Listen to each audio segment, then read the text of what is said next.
PowerPoint clickers. There it goes. And it's working. Okay, perfect. Got it. We're ready. Okay. Good evening, everyone.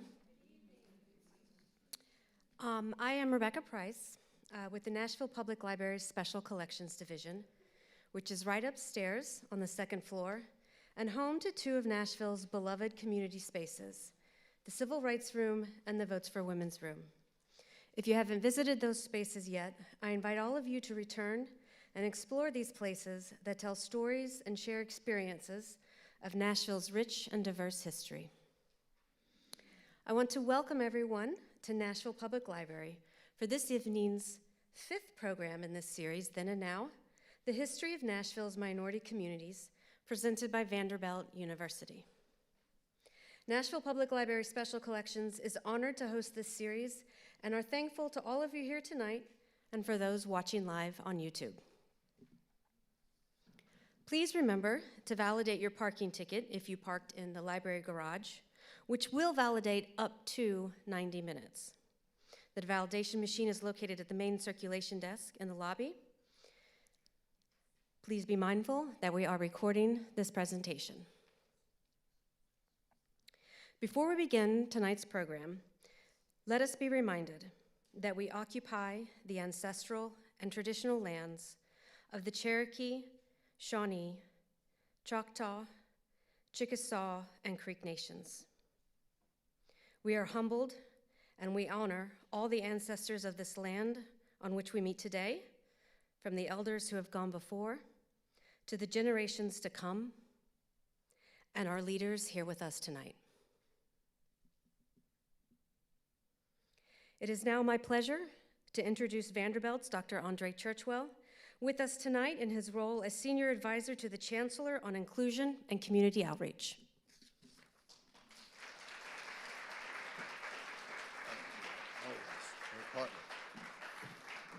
Thank you, Rebecca.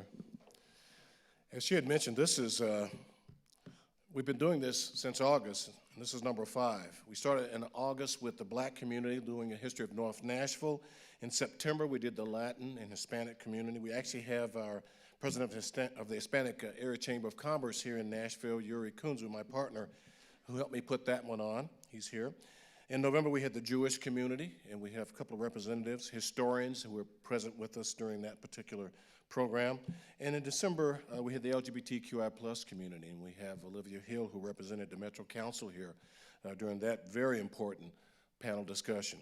Well, here we are again with another panel discussion that is equally important and to some extent even more timely given the context of what's occurring in America, both here in the East and particularly in the western parts of this country. Today we're discussing the original Nashvillians, our Native Americans, our indigenous people. You know, I want to begin by saying if you looked at the program, we try to pay attention when we put the program together to use some universal symbol. For the North Nashville, Black Nashville community, it was the Pearl High building from 1937. For the Jewish community, it was the temple, the beautiful temple that was in downtown Nashville that stood there for years. For the LGBTQI+ community, it was the LGBTQI+ flag. For this group, we looked hard and came up with a concept that is well known and well described in our Native American history, and that is the medicine wheel. And that's the circle with the colors. And so it has some importance and resonance for this meeting. It's known as a sacred hoop. It has been used by generations of various Native American tribes for health and healing. It embodies the 4 directions as well as the Father Sky, Mother Earth, and Spirit Tree, all of which symbolizes dimensions of health and the cycles of life. The colors are kind of specifically for different parts of the country, east, south, west, and north, distinguished by black color, red color, yellow, and white. So we try to be thoughtful about this, and the National Library of Medicine actually put me onto this, and I had it, I talked to my colleagues on stage, and they said, Andre, that'll work. So thank you all for agreeing to let me use that symbol. That was great. I want to thank Claudia Richardson and Christina Cannon for the beautiful photographs that you saw if you sat in here that showed spectacular events that occurred in our Native American community, particularly in Wilson County. And then the beautiful music from the Crazy Flute Group, very haunting, evocative, spiritual music that I'm actually going to put now on my Spotify account when I'm trying to go to sleep at night. A very calming influence.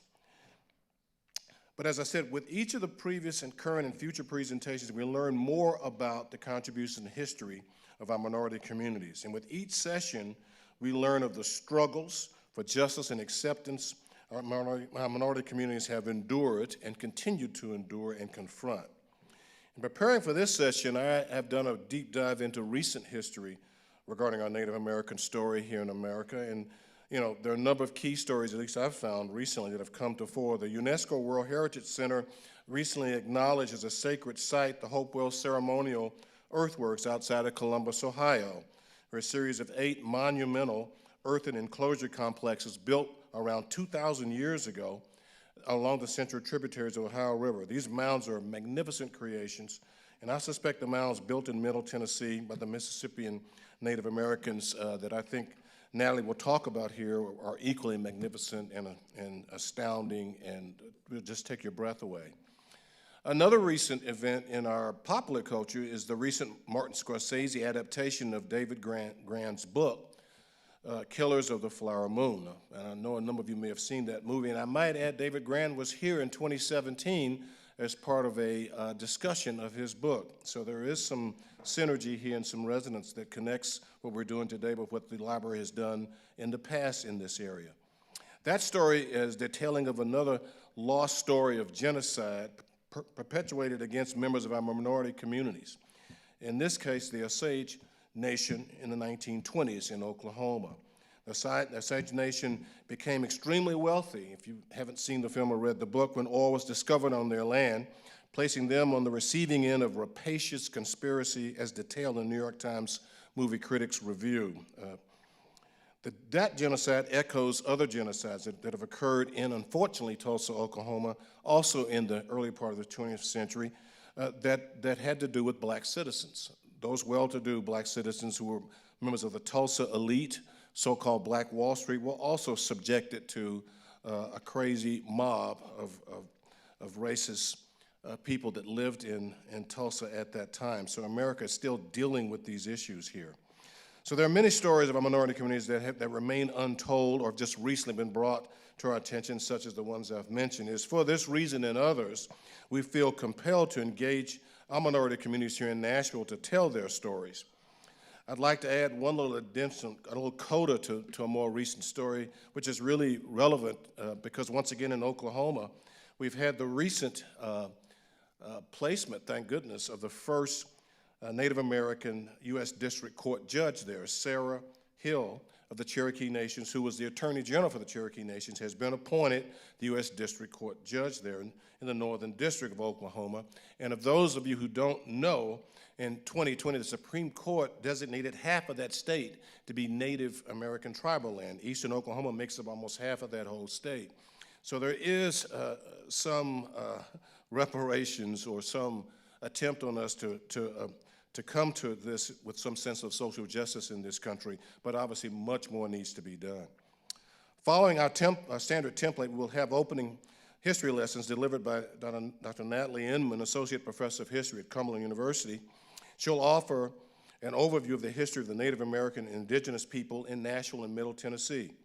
Following Natalie, we'll focus on a piece of history by Dr. Dan Sharfstein, with Dick and Martha Lanston, Chair in Law, Professor of History at Vanderbilt, who will talk on the history of early Cherokee and Chickasaw students at Vanderbilt from 1885 to 1899. Once they've completed their talks, we will engage our Native American community leaders on our podium to offer a sense of their biographies and their connections to these histories that we've talked about here, and to share their comments about what they think of the history that occurred then and what we're facing now in Nashville, Middle Tennessee, and this country in general.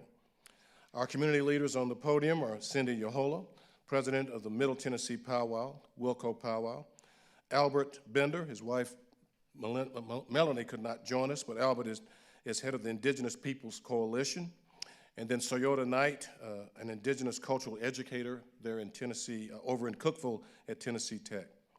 And as time allows, we'll certainly allow audience participation. Before we start the program, I'd like to acknowledge some other special guests here who are with us. Some will get a chance to chat and talk as the Q&A session opens. We have some Vanderbilt student leaders here. Actually, Caitlin Parham couldn't be here because of family reasons, but Riley Tucker is here. Riley, stand up and wave at everybody. There you go. Thanks for coming. We also have members of the Native American Indian Association leadership team. I know one of their members is here. Would you please stand? And there you go. She's raising her hand. Thank you there. And we also have Troy Smith, Associate Professor of History at Tennessee Tech, who will offer comments on some of the history that we'll be discussing.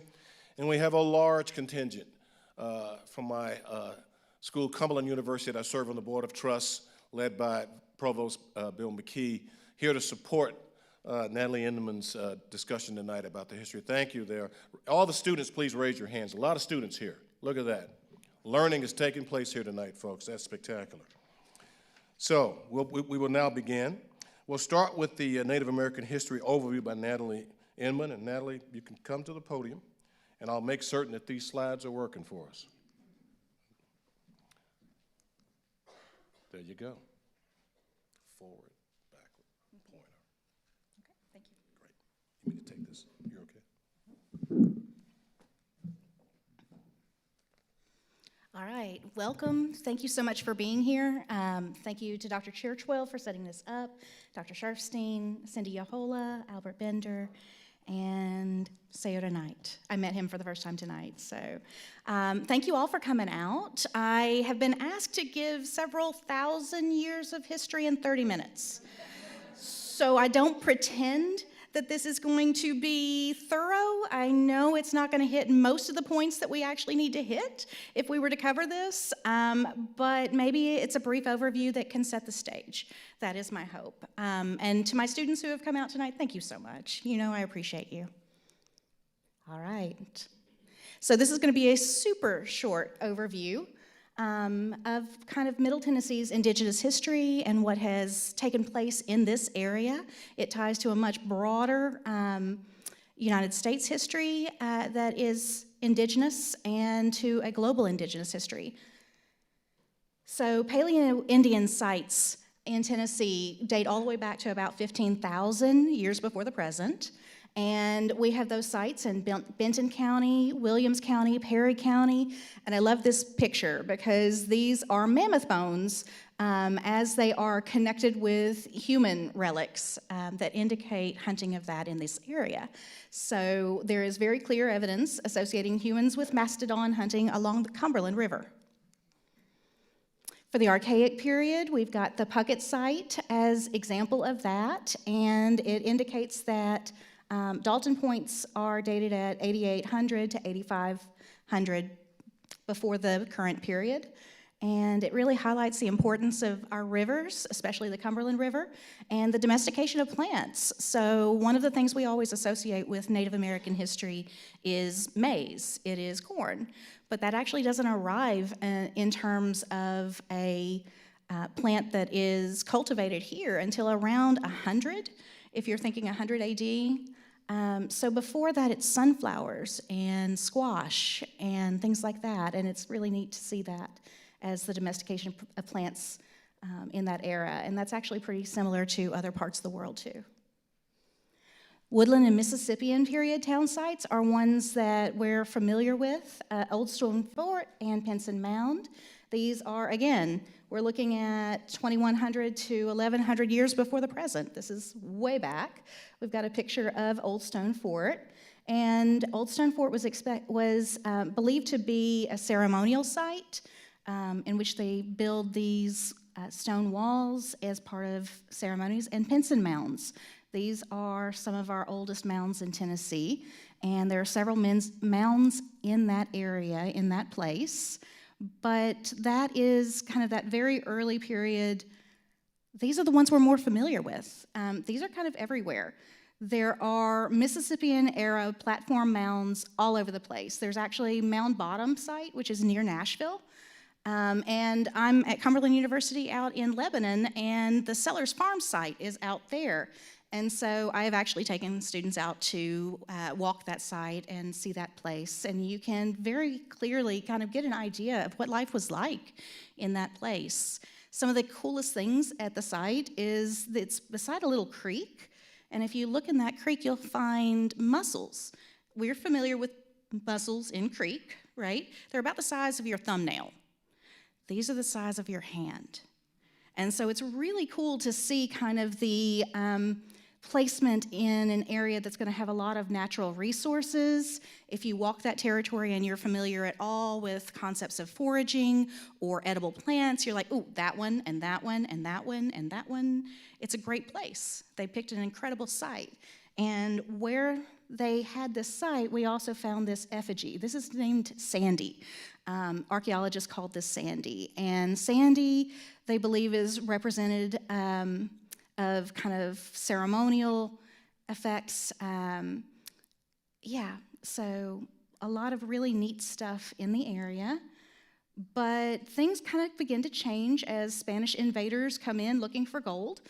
Hernando de Soto is going to come through the southeast, and Juan Pardo. De Soto is going to come through in 1539 and 40, and then Juan Pardo is going to come in through 1566, 67. I really kind of get tickled at this because I can picture these guys walking around in metal in August in Tennessee. And I'm thinking they must have really laughed at them because they've got to be cooking in there. But they did come through. They were looking for gold. They actually did find, there is gold in the area. Dahlonega is a North Georgia site that had gold. This became kind of infamous in that Georgians wanted to use that opportunity to, they find gold, kick out the native peoples. And so even to this day, in southeast corner of Tennessee, people will be panning for gold at fall festivals and things like that. So gold was a part of this, but there wasn't a whole lot, and really these guys wreak a lot of destruction along the way instead of creating positive relationships. And that's kind of the case for a lot of these expeditions. They have, quote, discoveries. It's kind of interesting that they are discovering things that people have known about forever, but that's okay. They are going to come through and claim that they have discovered the Mississippi River. And so the French explorers of Marquette and Joliet are the ones who say that they discovered the Mississippi, and they stop at the sacred site of Chickasaw Bluffs near Memphis. And so these guys are given credit for discovering the Mississippi, right? In 1673, English traders are in the area as well, James Needham and Gabriel Arthur, and there are several others that come through and are going to try and create relationships. Nashville will be settled as a French trading post known as French Lick. That is for the salt lick. And then James Adair is going to also have a lot of trading in the area in ethnography among the peoples of the Southeast. But these guys they're all invaders. They're all coming through to make claims on things, but they're also encountering people who have been here forever, people who are the real owners of this land. They are going to begin trading and cultural exchanges, and the resources that are in the Southeast, in Tennessee and other places, are going to really change the world. It's going to change the world through deer skins, beaver pelts. The foodways of Europe will change in really drastic ways, where these guys who have been very short before because they don't get enough nutrition are finally getting some resources that give you more complete nutrition. So the three sisters, corn, beans, and squash, are super important to this. They're going to integrate the styles of those that are coming in with their own. So they're going to integrate, down here at the bottom, you'll see beadwork that is melded with deer skins and other kinds of resources that were used to make beautiful clothing, porcupine quills, those kinds of things in other parts. But these things become melded together. It's syncretism. It's the blending of new cultures and old cultures. Think about all the things that we have now that are blended with others. I think Nashville sushi. Anyway, So these Europeans bring all their drama with them, and so they bring their wars. They bring wars for resources, prestige, religion, revenge, and spite. My favorite, the War of Jenkins' Ear, is literally about a guy who cut off somebody else's ear. That is spite if I've ever seen it. These will decide to get Native allies along the way, and the folks that they are engaging with there are actually, they have their own agendas. They have their own purposes. They were living here long before they encountered these guys. They just figure, maybe they can help us get our jobs done. And that can mean thwarting an enemy. It can mean getting resources that are well needed. But it brings a ton of drama with it and disease with it. Some communities lost at up to 80–90% of their population to diseases like smallpox and influenza. And after COVID, we understand that that was 1%, and if you can imagine 90, that is a whole different way of looking at the world. It was incredibly devastating. And these wars as well were incredibly devastating. For all of them, the Europeans come in and kind of try to force picking sides. So it exacerbates existing tensions between tribes that existed side by side, that already had rivalries. It indicated the importance of land ownership for Europeans.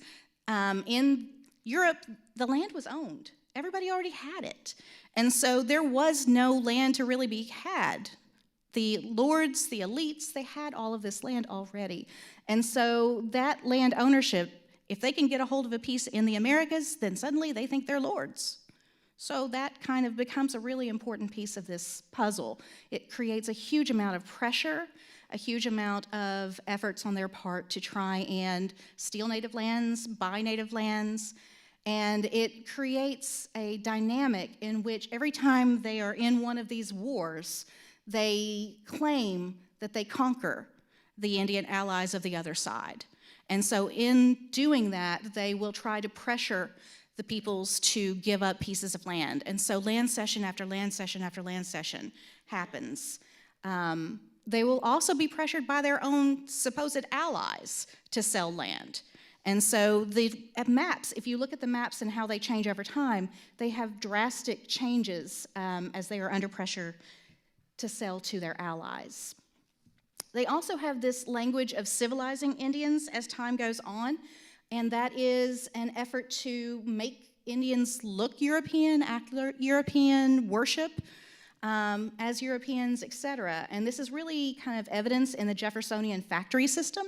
The factory system was where they sent out and created trading posts all over the United States. And the point was literally not just to do trading, but to try and get them, the native people that traded there were supposed to get in debt.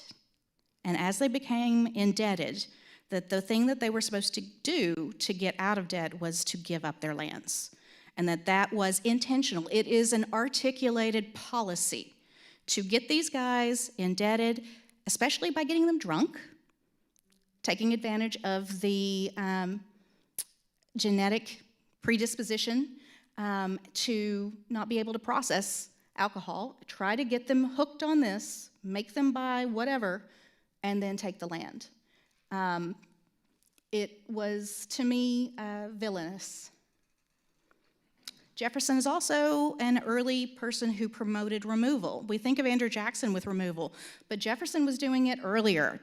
Jefferson is the one who promises Georgia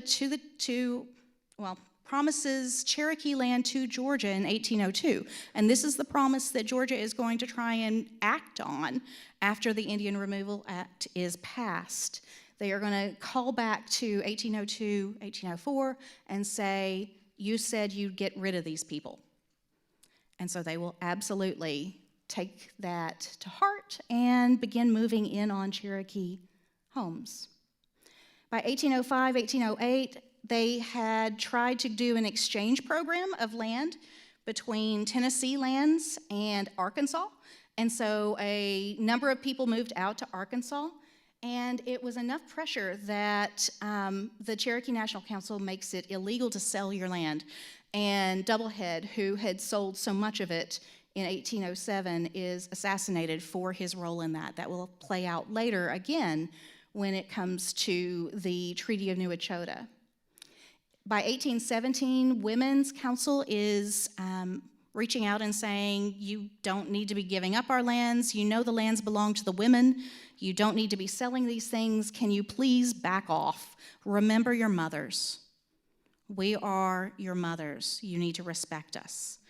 The land sales continue, and even Monroe, by 1825, is articulating very clearly that he is promoting removal from the Southeast, from east of the Mississippi. 1829 and 1830, Jackson promotes Indian Removal Act, but it's not as easy as just saying, hey, we're going to get rid of Indians. Instead, it actually creates a large amount of debate in Congress. There are great transcripts of this, and the vote's not as close as you think. It's really close. They almost are able to thwart the Indian Removal Act in that moment, and sadly did not. Within that same year, they're already forcing, and I do mean forcing, treaties to be signed. The Treaty of Dancing Rabbit Creek will be done in 1830, and they're trying to force people to sell or exchange lands in the East for those in the West in what would become known as Indian Territory, that would be later Oklahoma. The Trail of Tears was not the first removal, and it was not the last removal. The Trail of Tears is the most infamous one, in part because of the 16,000 people who move out to what would become Oklahoma. A quarter of them will not make it. A quarter of them will die along the way. I talk to my students about, can you imagine if 1 out of every 4 of your family is gone? And for some families, there were more. And it is something that is has a long memory. The Trail of Tears was not one path, but many, and it was taken by all of the southern tribes to get out into that area. Some of it comes through here, but again, there were removals in Illinois and Indiana. There were removals in Mississippi and Alabama. There were removals that continued into California. The removals continue through the Civil War and after the Civil War until by the time we get to the 1870s, we're looking at the basis for the 1950s Western films. And those are about removal too, about moving people onto lands that are hemmed in, pinned in, and taking away the breadth of what they had before, millions and millions of acres. There are those who remained. For the Cherokees, there is an eastern band in North Carolina that hid in the mountains and stayed to avoid being removed. The eastern band kind of created their own tribe out of that by staying on a white man's land because his couldn't be taken away for whatever reason. He, of course, is later going to join the Confederacy, and that didn't work out so well. There are also many people who maybe didn't leave, and when they did not leave, they were expected to be assimilated into the local communities, individualized, and erased. And so from that point on, people believed all the Indians had been removed to Oklahoma. Not quite, but they were supposedly integrated into the regular society of the time. People continued to practice their culture. They continued to practice their sacred rites. They continued to pass down stories to their families. And as they did so, they taught their families things that they didn't even know were indigenous. And so these things came down through the lines, and then later when it became less dangerous to be Indian, they began to figure out what they'd been taught all along.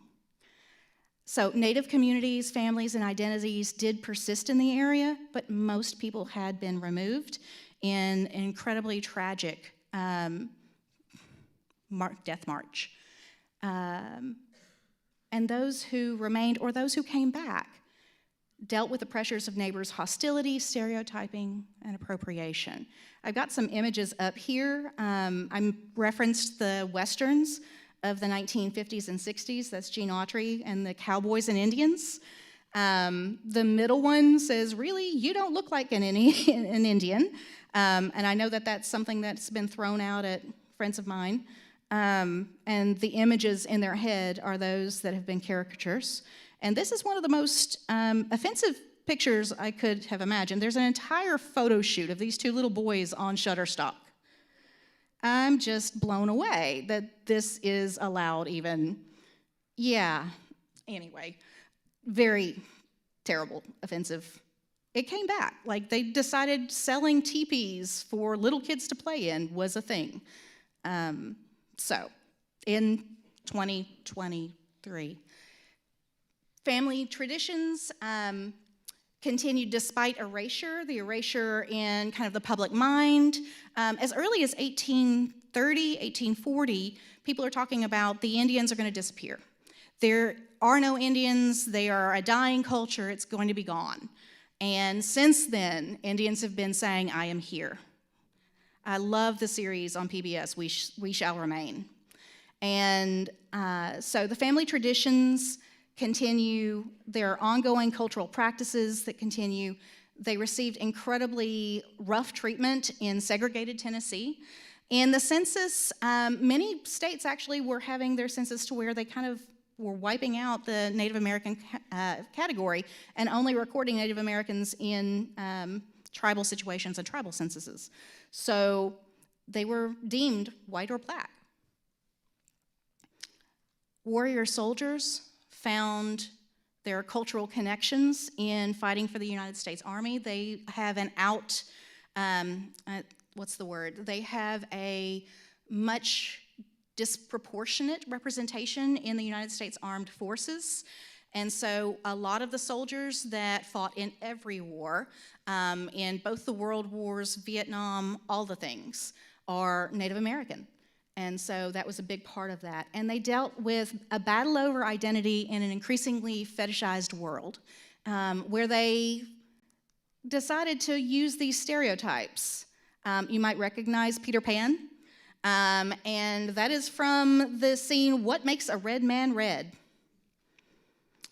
Others put Native Americans into the Museum of Natural History alongside mastodons and animals and things like that, instead of according people the respect and dignity of being people. And so they get this reputation as vicious savages. It's in the United States Declaration of Independence, Constitution. Vicious savages. And by the time we get to the 1970s, they become noble savages. So this idealizing happens between the 70s, the 90s, and they are idealizing, obsessing, and sexualizing. So if you take a look, we've got Pocahontas and the Pocahontas Halloween outfit. Yeah, no. We also have white guys claiming to be Indians. You gotta love Johnny Depp over there. They kind of got around that in that movie. I needed to see it just to see what they were gonna do. It's the Lone Ranger movie.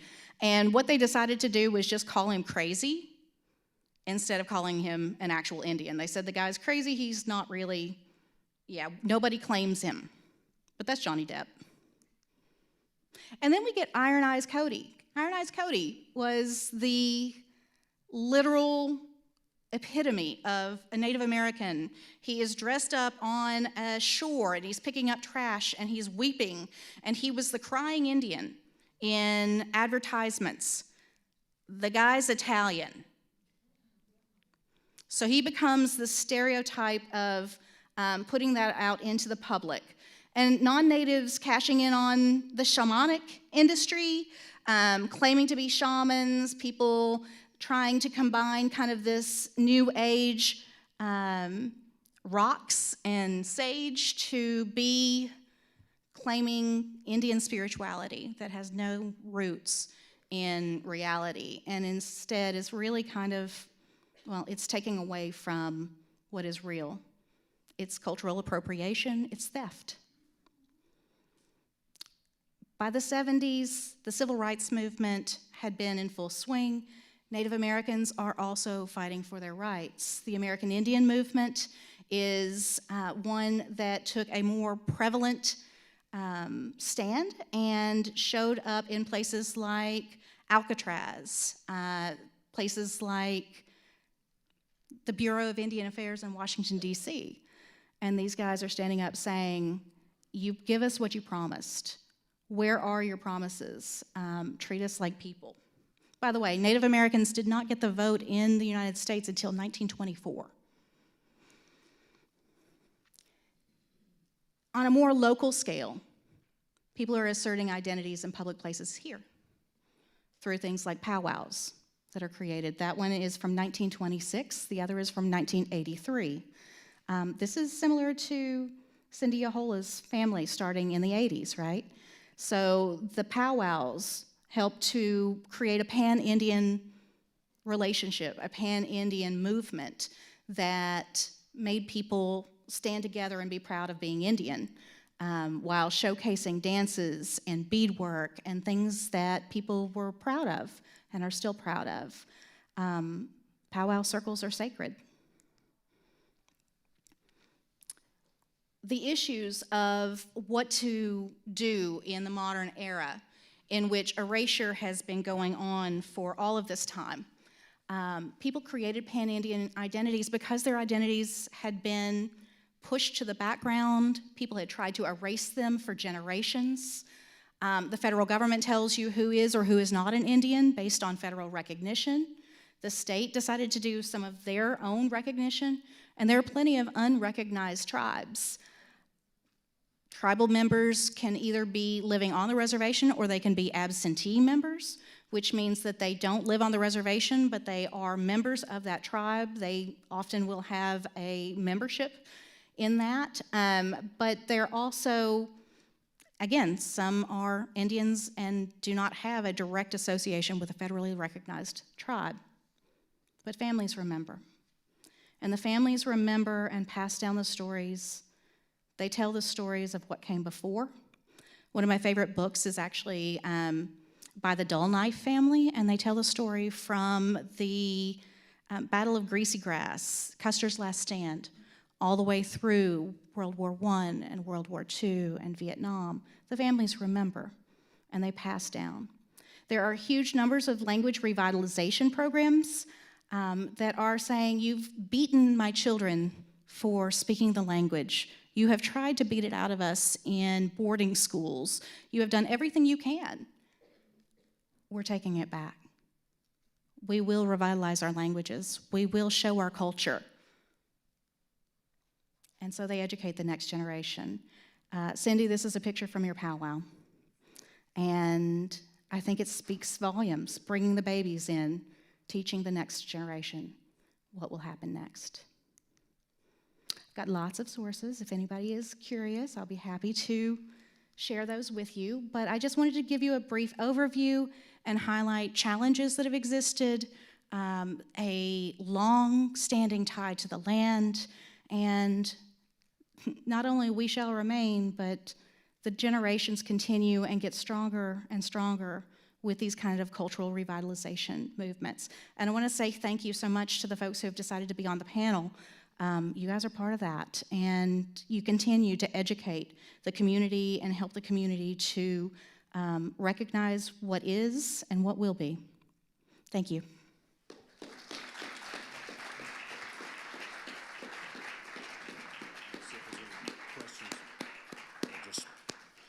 That's powerful. Thank you so much, Natalie.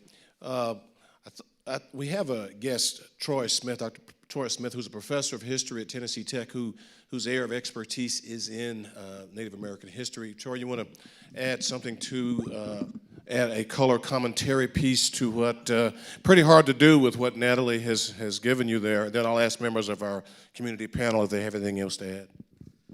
Yes, Dr. Inman did an outstanding job. I can never remember who said this. Maybe you know, but there was a famous writer who said, I wanted to write you a shorter letter, but I didn't have time. It takes a lot of work to condense this down, so that was excellent job.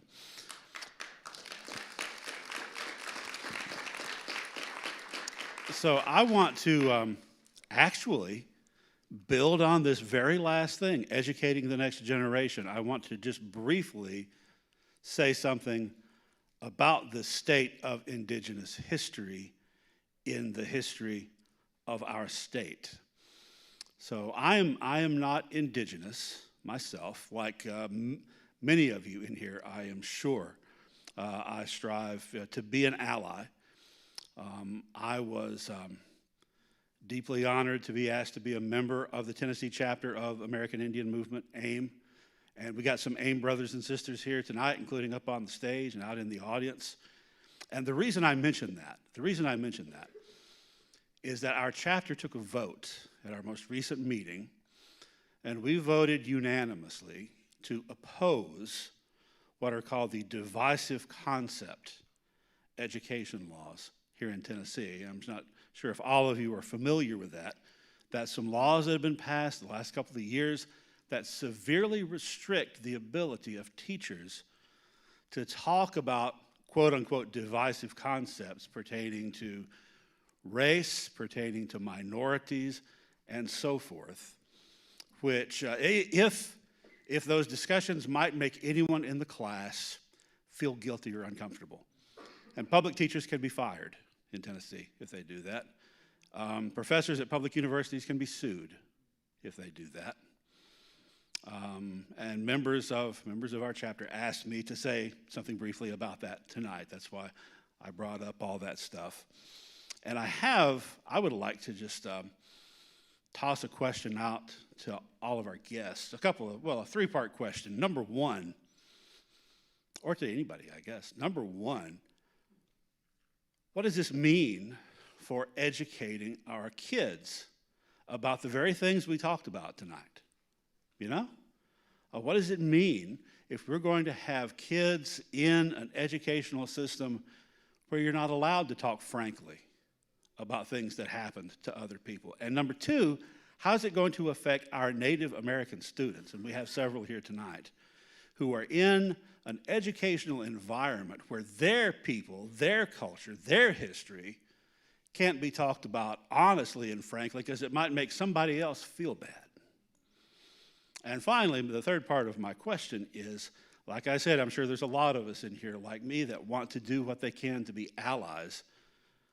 What can we do when it comes to this issue? What can all of us do to help? So that's what I had to say. Thank you very much. Thank you, Troy. Any general comments from the panel? Raised some good points. We all need to consider the whole issue of allyship. It's important, whether it be on any group that's that has a social justice issue. So I really appreciate you bringing that up. I think we'll touch on some of these things in some of the discussions that are coming up in some of the community members. We will now move on to Dan Sharfstein and his discussion. Dan will deliver a talk, an abbreviated talk regarding a project he's been working on for a long time on the early history of Cherokee and Chickasaw students at Vanderbilt University. Thank you, Dan. There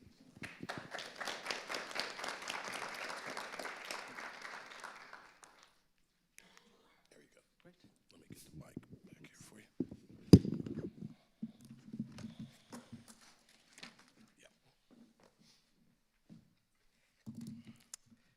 Thank you, Dr. Churchwell, and thank you, Dr. Inman. You're a hard act to follow.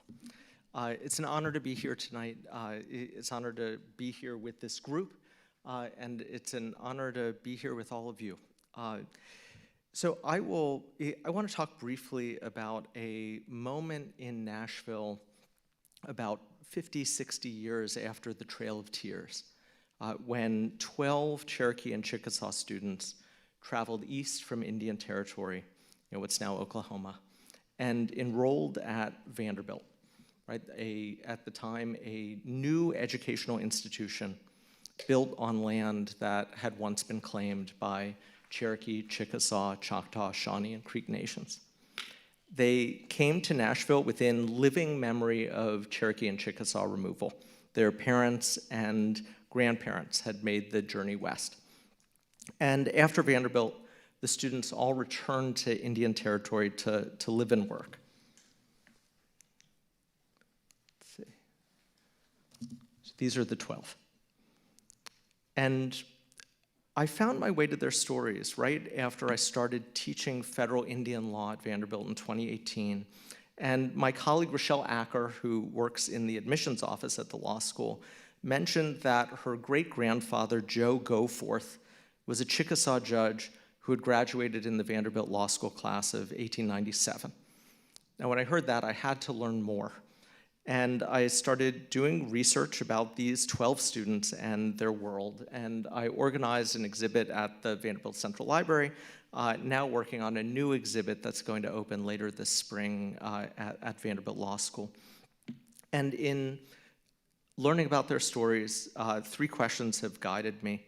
One, what brought them to Nashville? 2, what were their lives like in their time in school? And 3rd, what did they do afterwards when they were back in Indian Territory? So what brought them to Nashville? All of the students graduated from elite tribal academies. In Indian Territory after removal, both Cherokee and Chickasaw nations turned away from missionary finance schools that aimed primarily to produce good Christians. And with the support of the highest levels of tribal leadership, the nations designed institutions with distinct nation-building goals. The Cherokee students had attended the Cherokee Male Seminary in Tahlequah, and this was a school that was modeled on the Boston Latin School. And it reflected a vision of, in the words of historian Natalie Panther, tribal leaders who realized that any chance for sovereignty depended upon the professional acumen of future generations. Now, 7 of the 8 Chickasaw students graduated from the Harley Institute in Tishomingo. It's an academy that's described by historian Wendy St. John as an academy designed to foster national allegiance and attachment to the Chickasaws' cultural traditions and government. The public purpose of the students' Vanderbilt educations was obvious. The Chickasaw legislature actually passed a law that named each one of them, allocating their funds for higher education. The students knew what the nations aspired for them. And as one Chickasaw man who went through this system wrote, the boys were expected to return to the Chickasaw Nation after completing their courses and become leaders. So what did they find at Vanderbilt? It's unclear to me, and certainly as they were taking the train eastward from Indian Territory, what their reception would be. And as much as the student's story is a story of sovereignty and nationhood, at Vanderbilt, their experience was also a story about race. So Vanderbilt saw itself as a segregated university, right? White students, white professors, black servants and janitorial staff, right? Some of whom were attending school across the street at Roger Williams University. Now, Roger Williams students regularly walked across the Vanderbilt campus to take trolleys into town. Vanderbilt's football squad practiced with the Roger Williams team, but the university really had no interest in challenging Jim Crow. Right? And Tennessee was an early adopter of Jim Crow, of segregation. So there are 2 Cherokee students, William Ward Hastings and William Presley Thompson. They enrolled in 1885 at Vanderbilt. And that was just 2 years after the US Supreme Court validated the Memphis and Charleston Railroad's refusal to sit a black woman in a first-class car.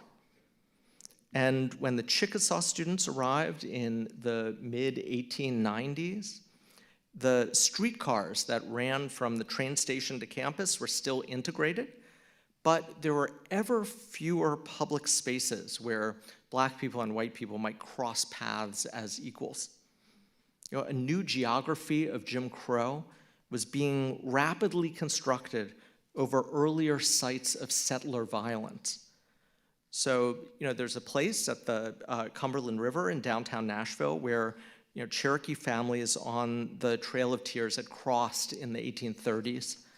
But, by the time these students arrived on campus, this area was maybe better known as the place where a lynch mob had hanged a black man from a suspension bridge in the 1870s. As strict as Nashville's racial hierarchy could be, the experiences of Vanderbilt's Indigenous students suggest how race in the city operated almost exclusively at this moment in black and white. So Jim Crow functioned less to preserve some idea of white racial purity, and it functioned much more to subordinate black people. And in the shadow of that binary, other diversities could flourish. At Vanderbilt, there was no need to assign a race to the Indigenous students, nor for that matter to a Japanese student who also attended the school in the mid-1890s. Last year, the US Supreme Court heard a case about the Indian Child Welfare Act, right? A case called Holland versus Brackeen, and it presented the hotly contested question of whether Indian was a racial classification subject to 14th Amendment strict scrutiny analysis. Now, at Vanderbilt in the 19th century, Indian was assuredly not race because it was not black and white. It functioned much more like nationality, like a political classification. As a result, the Indigenous students led fully integrated lives at Vanderbilt.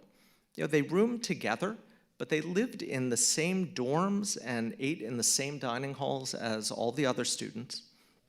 Cherokee and Chickasaw students participated in moot courts and literary and debating societies. They served in student government. They played varsity and intramural football, baseball, basketball, track. This is the famous Vanderbilt football squad of 1898. Vanderbilt has never topped 1898. This was the peak. And You would have to bring that up. yep, and this is James Bernie McAllister, Chickasaw lineman. This is Boudinot Ream, also a Chickasaw student. So two on the great squad of 1898. Two of the Indigenous students joined a fraternity. They felt secure in their place at the university. Years later, when William Presley Thompson, class of 1889, returned to campus for a reunion, he knocked on his old dorm room door. He woke up a hapless undergraduate, and he deadpanned, "Say, young man, don't you know that you're in my room?" Many of the students could step with ease into life at Vanderbilt because their appearance, phenotypically, they looked white, but not all of them. And their Cherokee and Chickasaw citizenship was widely known. So on occasion, the students felt compelled to perform their Indianness. So writing about Bill Hastings and Bill Thompson, class of 1889, Thompson's son-in-law wrote, by reason of the Cherokee Indian blood they possessed, they received considerable attention upon their admission to Vanderbilt. So while at Vanderbilt, they were asked, for example, to give a speech in Cherokee to the female student body at the nearby Ward Seminary. It's a precursor to Belmont University. And they accepted the invitation, even though neither really was fluent in the language. And so Hastings stood up to speak. He uttered every word in his lexicon, he kind of ran through his whole vocabulary. And then as Hastings' interpreter, Bill Thompson delivered an extemporaneous oration. Several years later, when the Chickasaw students arrived in Nashville, they first had to enroll at the Wallen Mooney School, what's now known as Battleground Academy in Franklin. in order to study Latin for the entrance exam. And they arrived in Franklin on the night train and encountered a curious sight. So one of the students, William Thomas Ward, later remembered, if the little town only had a population of 2,500 people, there were only, it seemed to us, about 2,499 at the depot to see the Indian boys from the Indian Territory. And they responded, in his words, with some Wild West whooping. They joked about selling tickets to all the gawkers and looky-loos. And then they spent the next couple of years fielding invitations to the finest homes of Franklin. In what Ward wrote was, frankly, we realized our situation. We were the show. At Vanderbilt, the students were not on daily display, but they were never anonymous. You know, all the same, they could blend in and bond with their classmates because they all shared a distinctive set of experiences and worldviews. They had fathers who had fought for the rebellion in the Civil War, right? After the five civilized tribes of Oklahoma, Cherokee, Chickasaw, Choctaw, Creek, Seminole, inked treaties with the Confederate States in 1861.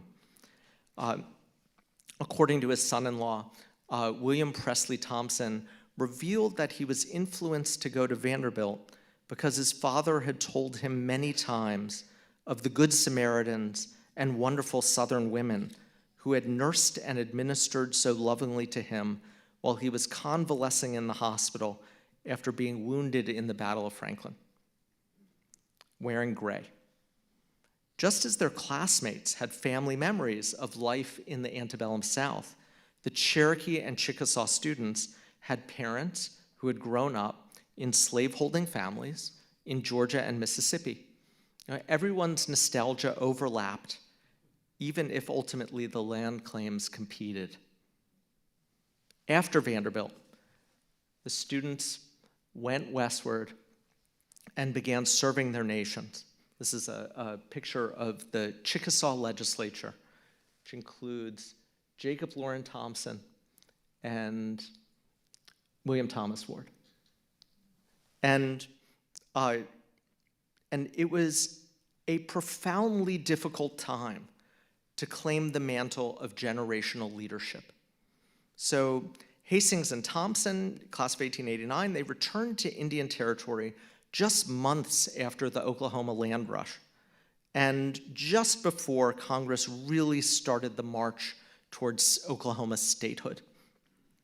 You know, the federal government, all through their years after graduating, was constantly pressuring tribes to accept the allotment of their lands. So in 1893, William Ward Hastings and William Presley Thompson joined the Cherokee Dawes Commission and engaged in years of prolonged and contested allotment hearings, you know, breaking up tribal holdings, right, collective tribal holdings, and assigning small plots to individual landowners. The Chickasaw students returned just after the Curtis Act had taken effect. This was an act of Congress that set 1906 as the end of the five tribes' government. Right? This was an act that dissolved the courts, dissolved the legislatures, dissolved the executive branch, and broke up 90 million acres of tribal lands into individual allotments. So, you know, one reflection of all the challenges that were facing these nations and all the challenges facing these you know, recent Vanderbilt students is that 9 of the 12 students wound up becoming lawyers. You know, as lawyers, they built practices with each other, and they tried to advocate for their nations. They became sort of a rear guard, you know, representing tribal interests in the very processes that were dismantling them. And after Oklahoma statehood in 1907, Cherokee and Chickasaw nations no longer had elected leaders, legislatures, and courts. You know, these legal representatives, you know, including these former Vanderbilt students, kept the idea of nation, right? The idea of a polity with its own interests and treaty rights that the federal government had to recognize, they kept this idea alive. Post-statehood, the Vanderbilt trained attorneys settled into comfortable positions working with banks and large businesses and in real estate. Some served in local government as mayor, as city attorney, as justice of the peace. They served in the state legislature. William Presley Thompson served as a judge with the Oklahoma Supreme Court Commission. They held federal positions as well. So William Thomas Ward was the longtime clerk in the U.S. District Court in Oklahoma City. And most notably, William Ward Hastings was elected congressman from Oklahoma's 2nd District for 9 terms over 20 years. Through it all, they remembered their years in Nashville fondly. Some of them even returned for visits and for reunions. Frank Borland, he wrote voluminous letters to the head of alumni affairs at Vanderbilt. Many of them memorializing, very touchingly memorializing his Chickasaw classmates. And then a big chunk of the letters were all about college football. And many of them lived long enough to see the New Deal administration, Franklin Roosevelt's administration, recommit to tribal sovereignty and self-government. And when I think about their journey, I think in the end, what I understand is that their experiences at Vanderbilt, more than anything, prepared them to thrive in a compromised world. I'll end here. Thank you very much.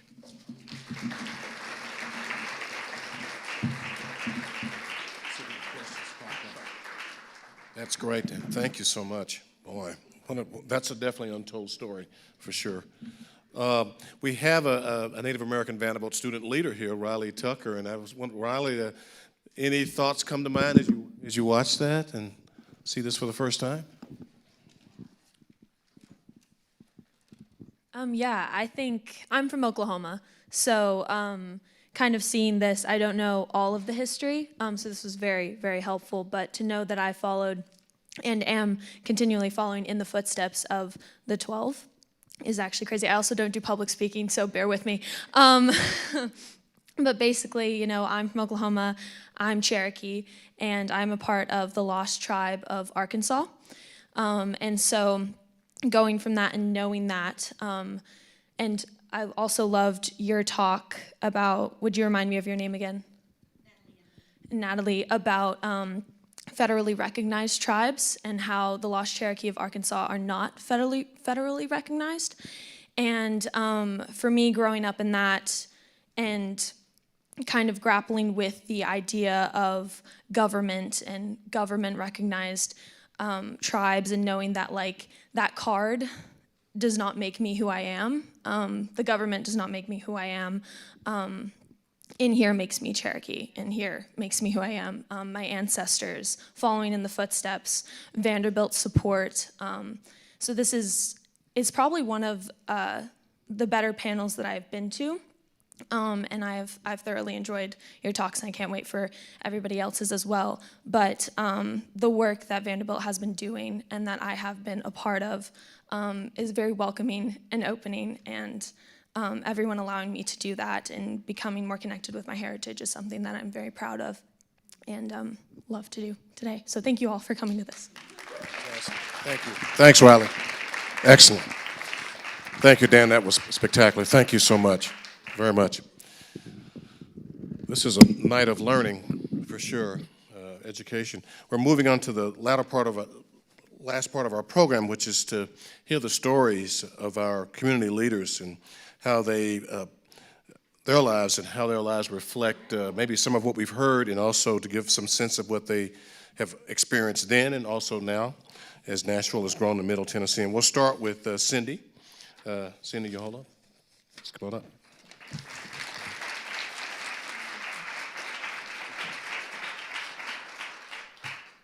Good evening, everybody, and I'll start with, I don't speak as eloquently as these others, so please bear with me. I am an enrolled citizen with the Muskogee Creek Nation out of Oklahoma.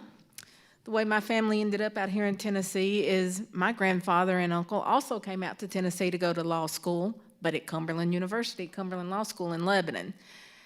At that time, I know when stories I've been told, of course I wasn't around at that time, but when they came out here, they had the oil money and stuff, and they drove a car out here, which was very rare for a little bitty Lebanon, Hicktown, Tennessee. So they were kind of looked upon, but then again, they were not looked upon, like Natalie said, as you're either black or white. And so they were kind of outcast in that way, because even my aunts have told me when they were in school, they were not accepted by the white communities in school, and they had to hang out with the black neighborhoods where they felt accepted. So that's how it's been, and that's how my grandfather was when he was out here. He met a lady in Lebanon that he went to school with, and he married her, and I've been told that the family did not want him and her to marry because of the racial difference. But, you know, it's happened, and life's got to go on.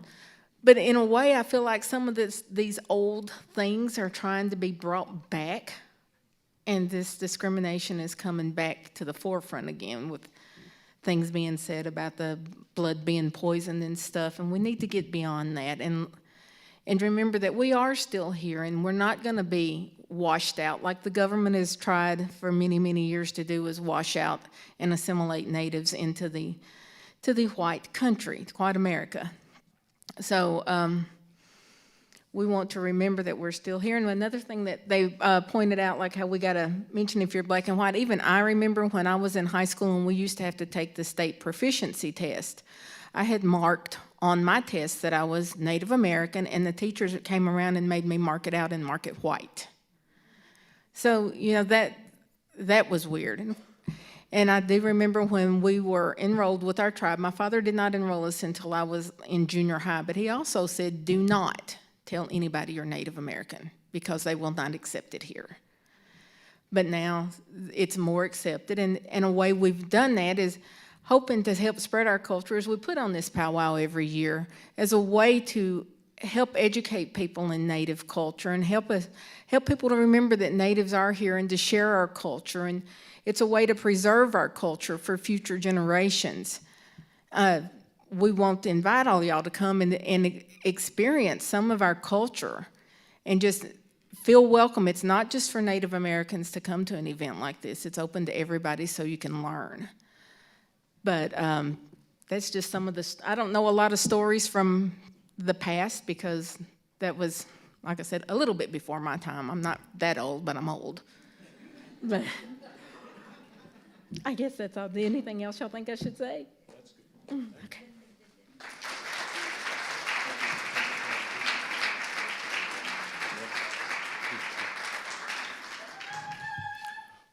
All right. Albert Bender, Indigenous Peoples Coalition leader. Albert.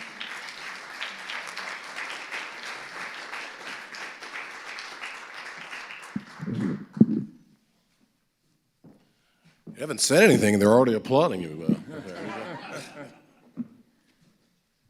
Thank you, Dr. Churchwell, and I want to applaud and praise the comments and presentations of my colleagues and colleagues who are also panelists in this program, and I'm glad to have the opportunity to be a part of it. First off, I'd like to bring out the fact of the term that was given in terms of minority communities, and these are part of a minority community outreach, so to speak. Well, I've lived and worked on several different reservations, primarily in the Southwest over time, and you might find it very interesting that Native American kids on reservations don't regard themselves as being minorities, because of the fact when you are raised up on a reservation and everybody else that you see is native, where are you a minority? In fact, most of the reservations I've worked on, little kids growing up assume that, being native is a part of being a majority classification. And in terms of, I guess, my journey, so to speak, and to put this into, well, I want to watch my time here, put this into about 10 minutes or so. I have had a variety of different experiences living in different parts of the country. Some are comical, some are tragic, some are tragic and comical at the same time.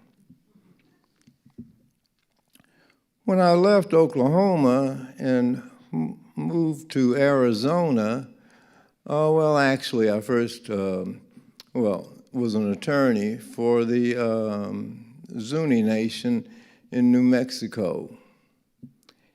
And circumstances working with the Zuni people were very rewarding, but I eventually ended up working, moving to Phoenix.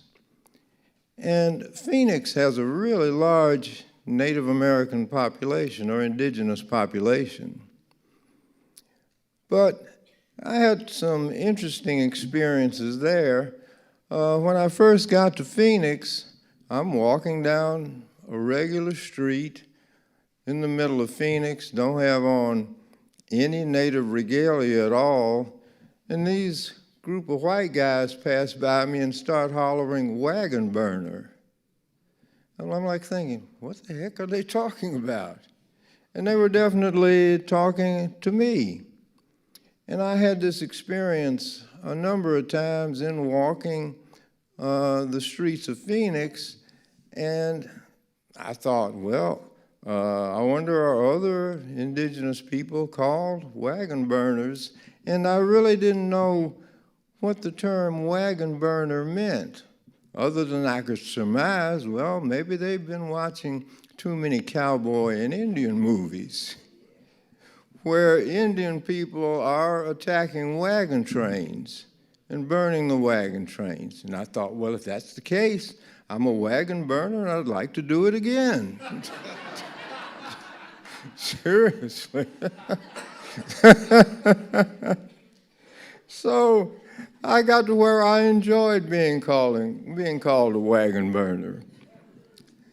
And I, of course, responded with a few choice words of my own to these rather unsolicitous white boys.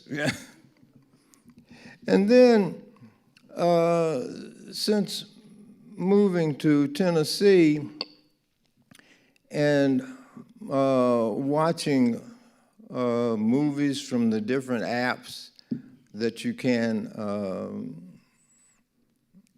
have access to, I saw a movie about an Indian hockey team in Canada. And that Indian hockey team in Canada, they were called wagon burners by Canadian white spectators. And it really finally dawned on me where the term wagon burner came from. And I said, well, I guess those white boys were calling me wagon burners. Maybe they were from Canada. But that was an interesting experience. But getting back to my journey, so to speak, and I'll just deal with the more salient points of different things that I've done. I've been an attorney for different Native American nations in different parts of the country. I've been a delegate to different Native American gatherings, such as in 1990, I was a delegate to the first Intercontinental Native American Conference that was held in Quito, Ecuador. And then I was also a delegate to the second Intercontinental Native American Conference that was held in Quetzaltenango, Guatemala in 1991. The purpose of these conferences was to protest the quincentenary of Columbus.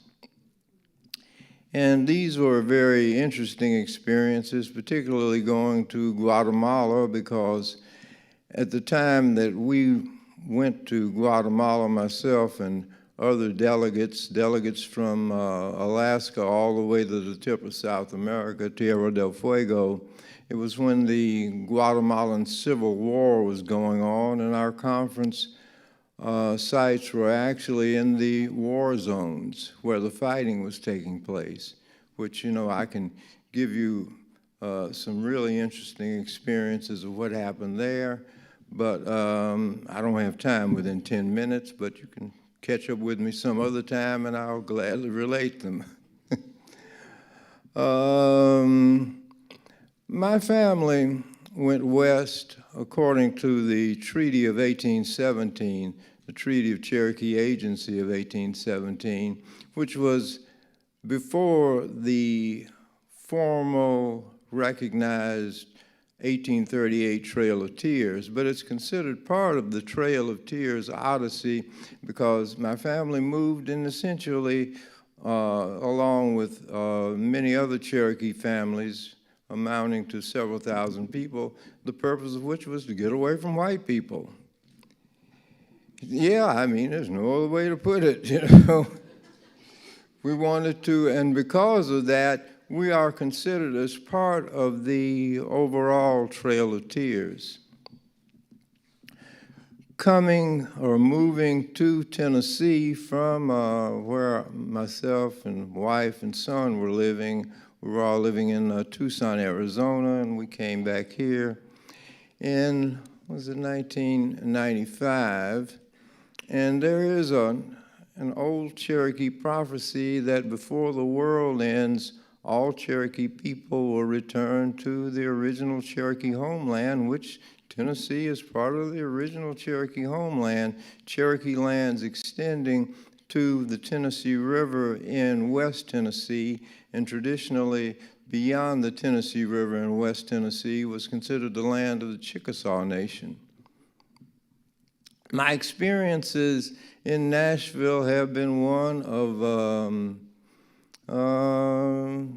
social justice, fighting for social justice for Native people, fighting for the preservation of ancient Native American sites and burial grounds. And in that regard, I have to mention that right now we're involved, the Indigenous Peoples Coalition is involved in a campaign for recognition of ancient Native American sites and on the east bank of the Cumberland River. And in that regard, I have to mention that this area that this public library is built on, and all, listen to me now, all of downtown Nashville sits atop the ruins of an ancient Native American city that existed 1,000 years ago that was home to tens of thousands of indigenous people to the term or to the population of 400,000. And the significance of that is, in one manner of speaking, that this was one of the largest indigenous urban areas, indigenous ancient cities in all of the Western Hemisphere, and indeed in all the world. At the same time, of the 400,000 indigenous people who were living where we are sitting right now in downtown Nashville, by comparison, Paris, France at the same time had a population of 500,000. London, England had a population of 200,000. And indeed, the population of ancient Nashville was so immense that archaeologists say that you cannot walk anywhere in Middle Tennessee without stepping in the footprints of ancient indigenous people. And I want everybody here to be aware of the fact that where you're sitting at right now, you're sitting atop of the ruins of an ancient Native American city. That is extremely significant. And this ancient Native American city extended not just all throughout all of downtown Nashville, but it went across the Cumberland River to the area now known as the East Bank. And as of recently, we have had communications and meetings with Nashville officials, because what we're asking for is a recognition and preservation of the history of ancient indigenous Nashville. And we're not asking for very much. We're asking for just a few acres that will be dedicated as an indigenous park to memorialize the fact that an ancient city existed here, and the modern Nashville sits atop that ancient city. I want everybody to remember that. And those of you that are interested in becoming involved in this campaign, see me after this is over, and I'll give you my contact information so that you can get involved. And as of late, we have met with Bob Mendes, the Chief Development Officer for the city of Nashville, met with him on January the 12th, and had a very, what we thought was productive meeting, and we're hoping to have another meeting, but things have slowed down much to our feelings of trepidation. Last communication we got from Mr. Mendes was that he thought another conversation on this issue should be held not before April or May, but things are moving along at such a rapid pace that we found out that deadlines for the city to adopt a master plan without us being involved would be taking place by March. So we're in the process of ramping up our campaign.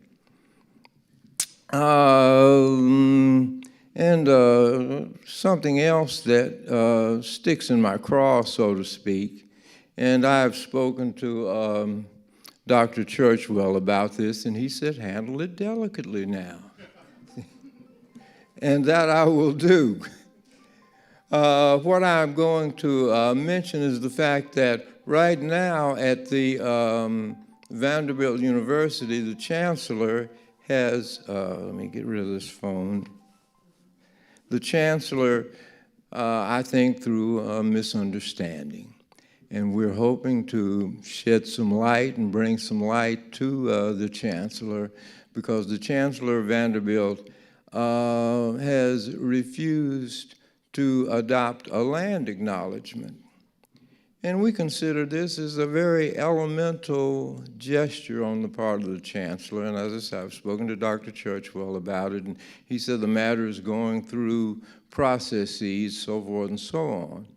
But I would publicly like to say to Dr. Churchwell is that we would like to have a cordial, friendly meeting with the chancellor to express our concerns and hope that this will be taken into consideration. And I suspect that my 10 minutes is just about up. Let me check to be sure. Don't want to go over time now. And, yep, I'm about over time by a few minutes. But I just want to say that I, again, am happy and gratified to have the opportunity to speak to the group here tonight, and I hope that you will take to heart to what I've said and consider getting involved with the campaigns that we are engaged in to preserve and stop the erasure of ancient indigenous history in Nashville. And ancient indigenous history is not just for indigenous people, it's for all the people of Nashville.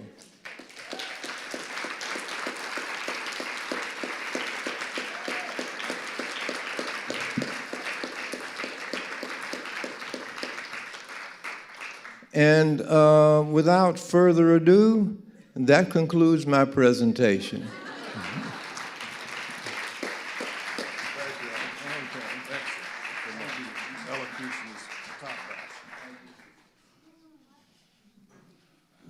Well, okay, there we go.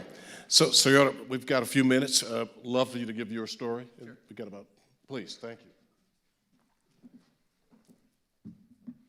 Yate, Shidochi, Seoda. I'm Cherokee Apache, and what I've just said is, hello, how are you doing? I'm called Seoda. I'm going to start with this platform that I have to recognize a dear sister and her husband in the audience. I'm going to use this time to recognize that their family's fighting, like many Indigenous people are, for recognition and respect. Their son is about to graduate from high school, and they're having issues with the school letting their child have a eagle feather on their cap. And so the obviously disgruntledness is that for my story, as an Indigenous person, I ask everybody, first of all, to stop using the term Indian. It's not accurate. It's not historically accurate. It's been wrong from the beginning. I know a lot of us are old school and are used to saying it, but to continue the lies, to continue the terms that perpetuate these racist stereotypes and injustices to our sister and brother over here is reason enough to understand why we're asking to change that term. And people will say, well, what do we use? I myself use Indigenous. We're going to use the European language, but I invite anybody, if you don't know, ask that Indigenous person. What term would you prefer to use? Whether it's Cherokee, Chickasaw, Hopi, Zuni, whatever. And that's perfectly fine with us. Engage in dialogue. My story is sordid. I'm not going to belabor all this time, but I will say this, that I live in Middle Tennessee, a city called Cookeville, and I'm currently fighting and educating people around the area about Indigenous mascots or Native mascots and the racism that is hurting, not harming or being, not just being offensive, but harming us to the point where we have organizations like the Missing and Murdered Indigenous Women's Movement. And people are like, well, how does that correlate? It correlates because the term mascot is from a Spanish word meaning mascota, which means pet. And we are viewed as things or pets or animals, less than. And the good news is that some mascots have changed, like Cleveland baseball team, no longer using the word Indian, or Washington's football team, the awful R word. However, we still have a big game coming up this weekend, right? The Super Bowl. And what teams are going to be playing there, right? So it's still a fight started by Suzanne Harjo, a dear sister of ours, and of the Tsitsa or Cheyenne Nation. And I'm hopeful that I can also highlight that there's a documentary that's streaming right now on, I think it's Apple and Amazon. Check it out. It's called Imagining the Indian. And it's my dear friends, Ben West and Yancey Burns, have produced and directed this documentary. And I brought it to Cookeville to hopefully get the change in that area I live in of a mascot that's really harmful. And how it's harmed me and my family is that we've had white supremacists, we haven't had them, but they've drove by my house, throwing rocks at my house. They've ran in my mailbox. They yell racist slurs to me and my family while we're in the yard just doing yard work. I've asked the police repeatedly to help out, but they're bought and paid for by the white supremacists there. I went to the school board. I spoke one time, and they promised me they would have a committee to talk about changing us, but they lied. Of course, I should have known. But then at the same time, they're making inways to continue these mascots to be protected. Why does it matter? Like I said earlier, I ask everybody to understand this, that the fact that if your child was put in this position, any of you in this audience, where they couldn't wear something that's meaningful and sacred to your life and your customs and your culture, to celebrate something other than being celebrated about something you're not, would you put up with that? You take any other race or ethnicity and put them in a mascot, and none of us would put up with that. So why are we putting up with Indigenous people being made into mascots? The good news is, though, we're starting to make changes, like the movies that are coming out, like Prey, Killers, Flower Moon, and even in the Marvel Universe, dear brother Zeke Reedy. He made a guest appearance in one of the Echo episodes, which I want to give him props. That was awesome to see him. Give him a round of applause for that, yo, representing. So, yes, we are still here, and we're still making inroads, doing food sovereignty movements, and I'm trying to help educate about that. But also, we need to talk more in dialogue and understanding for who we really are. We're not just one monolith, and basically, what you may think you know about Indigenous people, as we've all learned tonight, you probably don't really know. And I want to leave you with, ask yourself why you've not been taught correctly. When you get to the college level, then you're like, oh my God, why have I not been taught this whole time? My perspective, my view is to keep us divided, keep us fighting against each other, and to continue, if you continue to view a people as less than, as vermin, as pests, then it's easy to discount them. And that's why this is so important about Indigenous people, to change these mascots and get rid of them. And also to call school boards around the state to get our brothers and sisters a chance to have their eagle feather in their cap. That's one thing. I mean, if you really want to honor us, get rid of the mascots and let us even wear our own stuff instead of letting other people get mocked up in paint and made in China war bonnets and things like that and go around basketball courts and football fields around the nation and in the state of Tennessee, frankly, to pretend, we call them pretendians, to pretend to be us. And that's the more disparaging thing, I think. I'm going to leave you with a quote that a Jewish author wrote. I was listening to an interview, and this will frame in the mind of what I try to help educate anybody you speak to. History is not the study of the past. History is a study of change. Also, history is not about remembering the past. It's about liberating ourselves from it. Very often, we live our lives trapped inside the dreams of dead people. History can show us a way out of that. Let that resonate. We are doomed to repeat things if we don't get out of that. Thank you.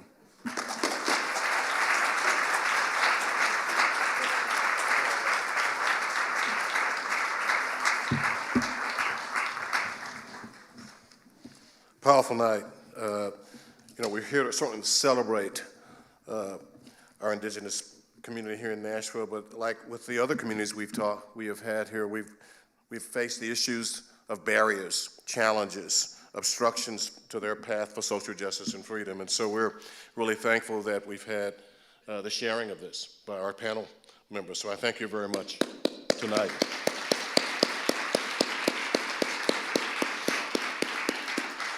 I also want to thank our historians. Great talk, Natalie Inman, capsulizing thousands of years in 30 minutes. It's amazing. I'm going to tell Paul Stum he's got to give you, some other title there. I'm not sure what we'll have to talk to Paul about. Oh, Bill, you and I talk about that after the show here. And then thank Dan Sharfstein for his interesting, untold story that none of us really were aware of about the Cherokee Chickasaw students there at Vanderbilt in the 19th century. So I want to thank you all for coming. We're moving towards our last event, which will be on April 10th. Not the last. We'll actually start this again in the coming school year. But we want to thank our panelists and everybody, and Rebecca Price and her team at the Nashville Public Library for helping us put this on. I want to thank Midori Lockett at Vanderbilt's Government and Community Affairs Office. It has helped us immensely. And lastly, Marla Robinson, who couldn't be here tonight because she has a family issue from my office. It's really been important in putting this together. I look forward to seeing everybody back here again for the last event of the school year, which will be April 10th, on the history of our Asian American and Pacific Islander community history here, Wednesday, April 10th. So thank you again, and thank you for coming out tonight.